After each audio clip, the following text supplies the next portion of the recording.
Class 12th first chapter the last lesson अंतिम व्याख्या। सर्वप्रथम लेखक के बारे में थोड़ी सी जानकारी लेते हैं। अल्फोंस डोडी ने यह फर्स्ट चैप्टर लिखा हुआ है द लास्ट लेसन अंतिम व्याख्या। 1840 से 1897 इनका जन्म मरण है। एक फ्रांसीसी उपन्यासकार एवं कहानीकार थे। इस पार्ट में द लास्ट लेसन में फ्रांस और प्रसा का जो युद्ध हुआ था 1870 और 71 के बीच के दिनों में लिखा गया था। यानी बिस्मार्क के नेतृत्व में प्रसा ने फ्रांस को पराजित कर दिया था।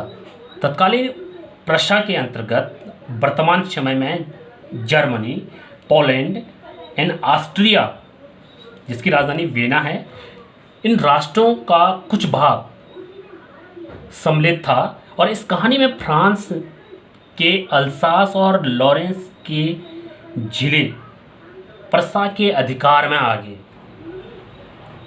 उसके बाद स्कूली जीवन पर इसके प्रभाव को जानने के लिए इस कहानी को लिखा है अल्फोंस डोडी ने।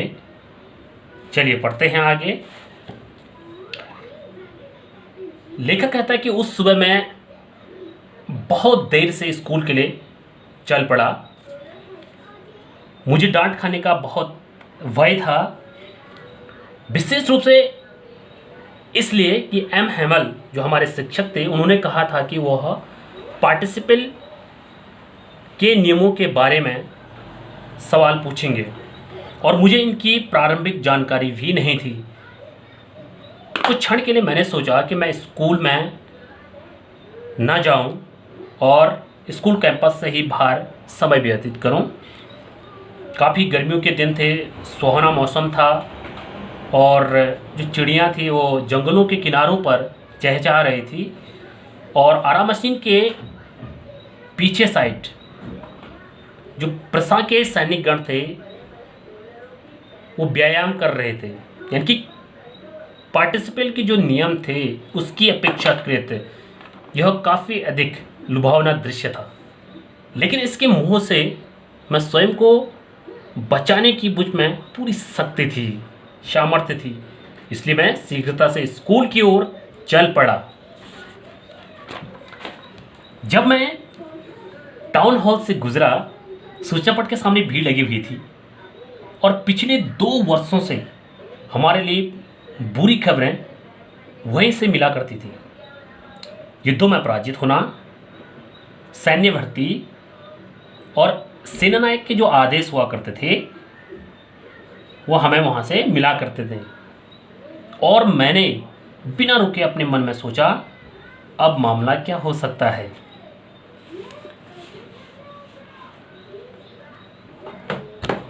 उसके बाद आगे कवि कहते हैं,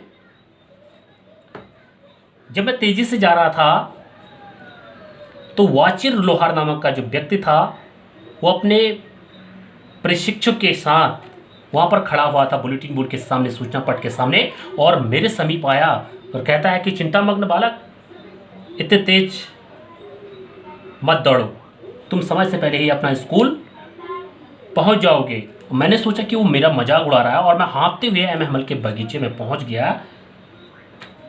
और सामान्यतः जब स्कूल खुलता था तो बहुत ज़्यादा शोरगुल के साथ, बहुत भगदड़ के साथ स्कूल खुला करता था, लेकिन जो बाहर की गलियां थी वहाँ तक हमारी आवाज़ सुनाई पड़ती थी।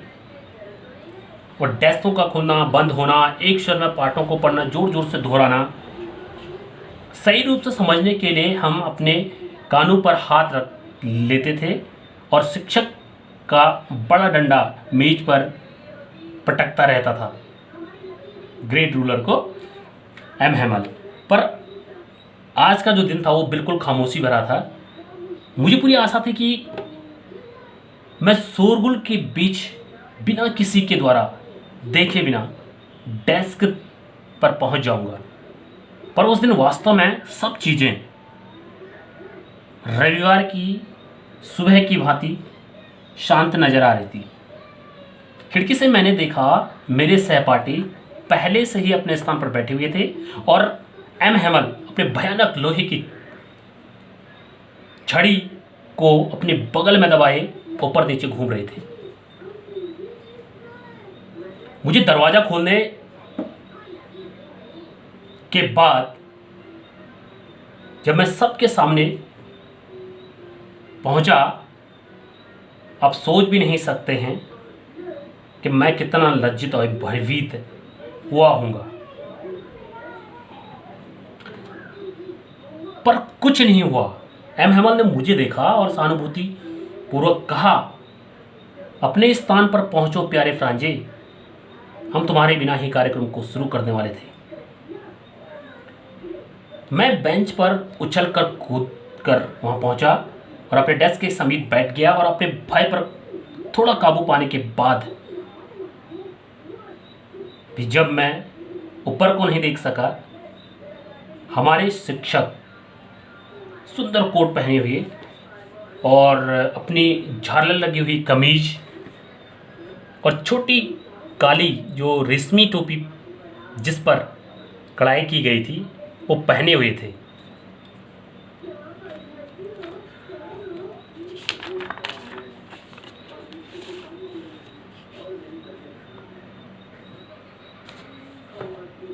वे वेशभूषा को केवल निरीक्षण के समय पहना करते, प्रतियोगिता आयोजन के समय ही पहना करते थे।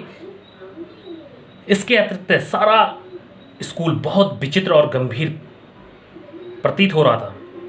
पर मुझे सबसे अधिक आश्चर्य यह देखकर हुआ कि पिछली बेंच पर जो सदा खाली रहती थी उन पर हमारे ही तरह गांव के लोग चुपचाप बैठे हुए थे।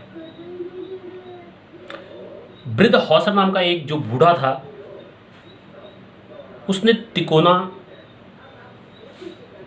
टोप पहने हुए थे, अपना एक टोपी पहनी थी। एंड पूर्व मेयर, पोस्ट मास्टर पूर्व और बहुत से अन्य लोग, सभी लोग बहुत उदास दिखाई पड़ रहे थे।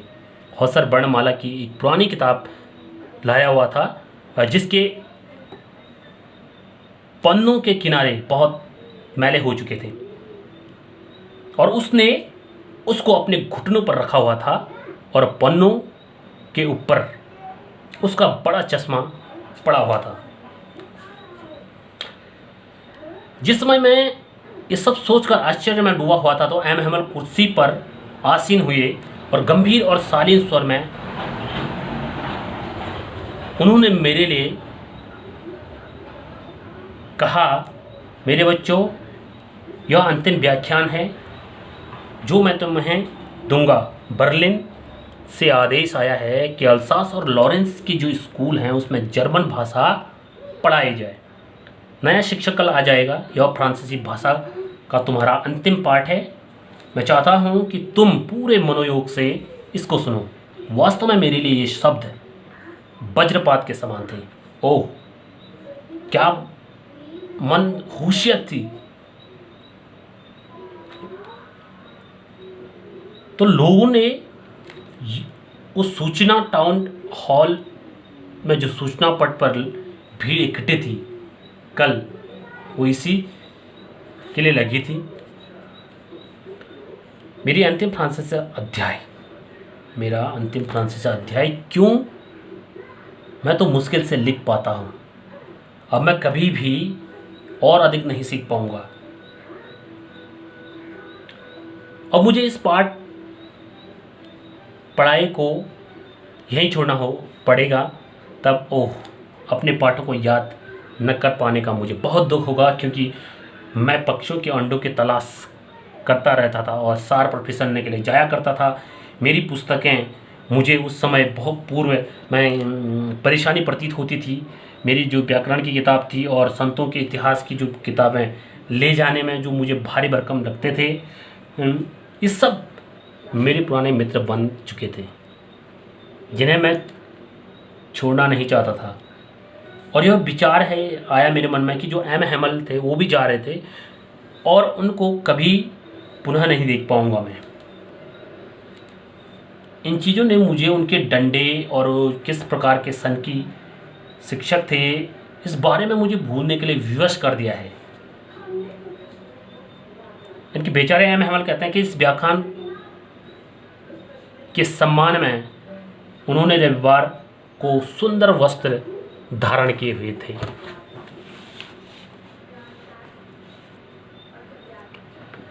और मैं गांव के जो बुजुर्ग लोगों के कमरे में पिछली बेंचों में जो बैठे होने के कारण अब मेरी समझ में आ गया है कि इसका कारण था कि उन्हें बहुत खेद है, दुख है कि वे स्कूल में और ज़्यादा नहीं पढ़ सके।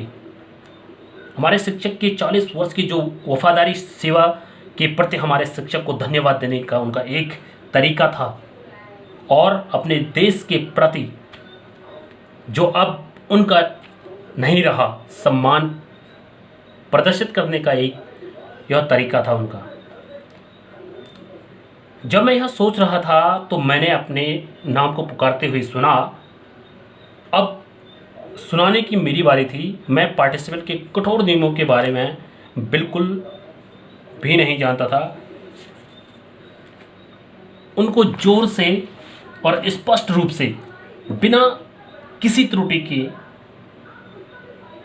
सुनाने में वे असमर्थ थे, परंतु मैं प्रारंभिक उच्चारण में ही उलझन में पड़ गया और अपने डेस्क को जोर से पकड़कर रखा और मेरा हृदय बहुत धड़क रहा था और मैं ऊपर देखने का साहस नहीं कर पा रहा था।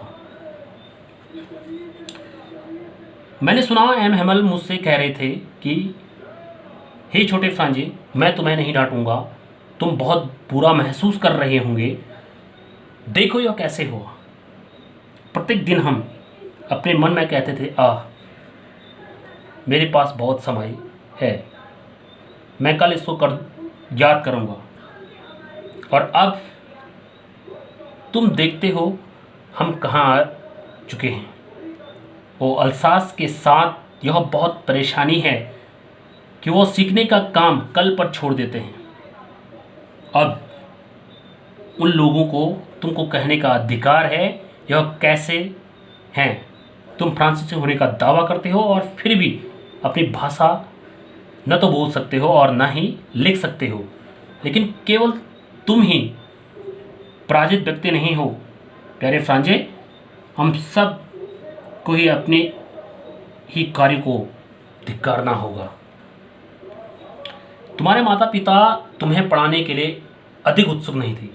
वे तुम्हें किसी फार्म में या किसी कारखाने में काम कराना चाहते थे ताकि कुछ पैसा कमाया जा सके।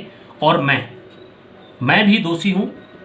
क्या मैंने तुम्हें अपने पाठों को याद करने के बजाय अपने फूलों को सींचने के लिए नहीं भेजा?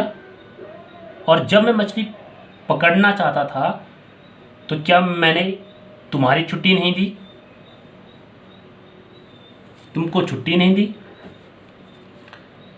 जब एक पहलू को दूसरे पहलू से चर्चा करते हुए शिक्षक एम हेमल ने फ्रांसीसी भाषा पर बोलना शुरू किया।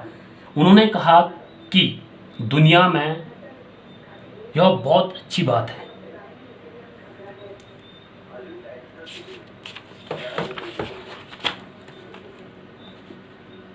अच्छी बात है,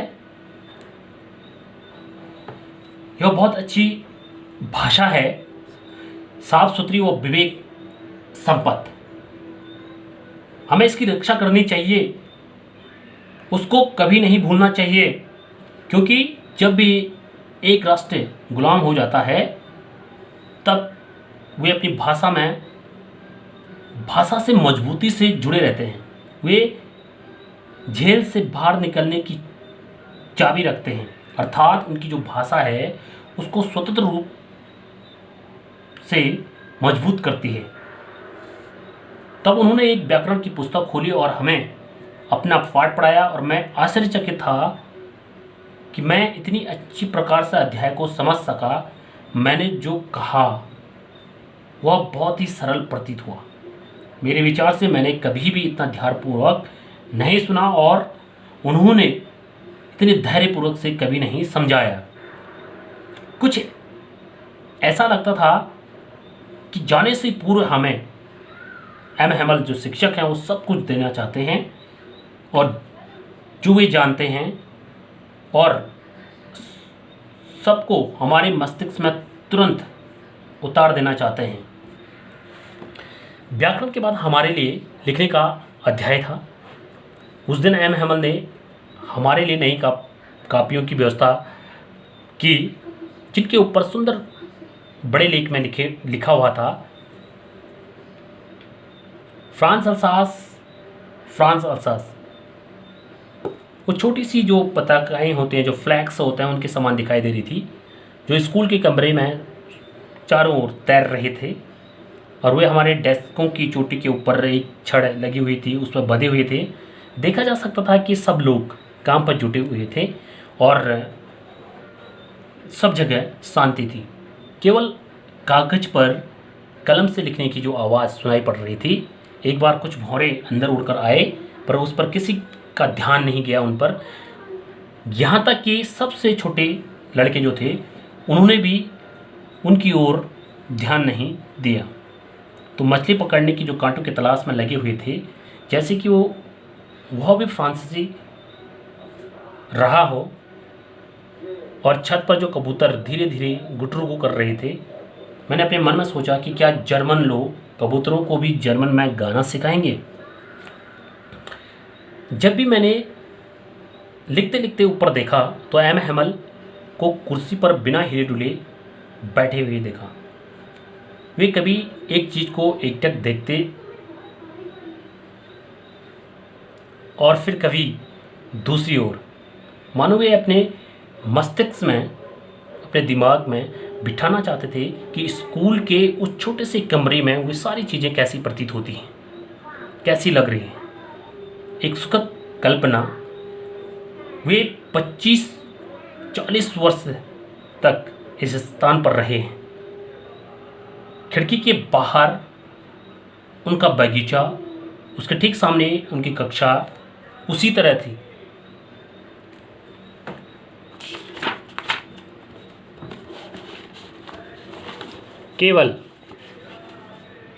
केवल डेस्क और बेंच थोड़ा घिसकर घिस चुके थे। बगीचे में अखरोट का पेड़ कुछ लंबा हो गया था और जो होफवाइन पौधा था, प्लांट, उन्होंने जो लगाई हुई थी एम हैमल ने, वो खिड़की से लिपट कर छत तक चली गई थी। इस सब को छोड़ने पर उनका दिल टूट गया। ऊपर कमरे में उनकी बहन को अपने बक्सों में सामान पैक करते हुए सुन रहे थे एम हैमल, क्योंकि उन्हें अगले दिन देश छोड़ना था। लेकिन उनमें प्रत्येक अध्याय को पूर्णता के साथ, पूरी शक्ति के साथ सुनने का उत्साह था, सुनाने का उत्साह था। लिखने के बाद हमने इतिहास का पाठ पढ़ा। उसके बाद बच्चों ने गाया बा बे पी बोबू, इस तरह से कुछ गाना। और कमरे के पिछले हिस्से में बैठे हुए वृद्ध व्यक्ति हौसर ने अपना चश्मा लगाया हुआ था। वो अपने दोनों हाथों से जो अपनी व्याकरण की किताब पकड़े हुए थे और उनके साथ शब्दों की प्रैक्टिस कर रहे थे, उच्चारण कर रहे थे। देखा जा सकता था कि वह रो भी रहे थे और उनकी आवाज़ में थोड़ी सी कंपन थी। और सबको सुनना इतना चिरस्मरणीय था कि हम सबको एक ही साथ हंसी और रोना एक साथ आ रहा था। ओह, वह अंतिम पाठ मुझे कितनी अच्छी प्रकार से याद है। तभी गिरजाघर की जो घड़ी है उसमें 12 बजे, और उस समय जो कैथोलिकों का समय होता है पूजा करने का, उसकी भी घंटी बजी। और कुछ क्षण बाद जो खिड़कियों के नीचे से उन्होंने देखा कि ड्रिल से जो अभ्यास कर रहे थे पर्सा के सैनिक, वो बिगुल बजा रहे थे, वापस लौट रहे थे घर को। एम हैमल अपनी कुर्सी से खड़े हो गए। उनका रंग बहुत पीला पड़ गया था। मैंने उनको इतना अस्वाभाविक कभी नहीं देखा था। उन्होंने कहा, मेरे मित्रों, मैं पर उनका गला रोंद गया थोड़ा सा, अपनी बात को पूरी नहीं कर सके। उसके बाद वे ब्लैक बोर्ड की ओर मुड़ गए और एक खड़िया उठाई और अपनी पूरी शक्ति के साथ बड़े अक्षरों में लिखा, फ्रांस जिंदाबाद। इसके बाद वो रुक गए और अपना सिर दीवार की विपरीत दिशा में झुका लिया और बिना कुछ बोले अपने हाथों से हाव भाव करते हुए, संकेत देते हुए स्कूल आयोजन का विसर्जन करते हैं और फिर कहते हैं, तुम सब जाओ। Thank you. इस तरह से चैप्टर कंप्लीट हुआ, the last lesson. Thank you.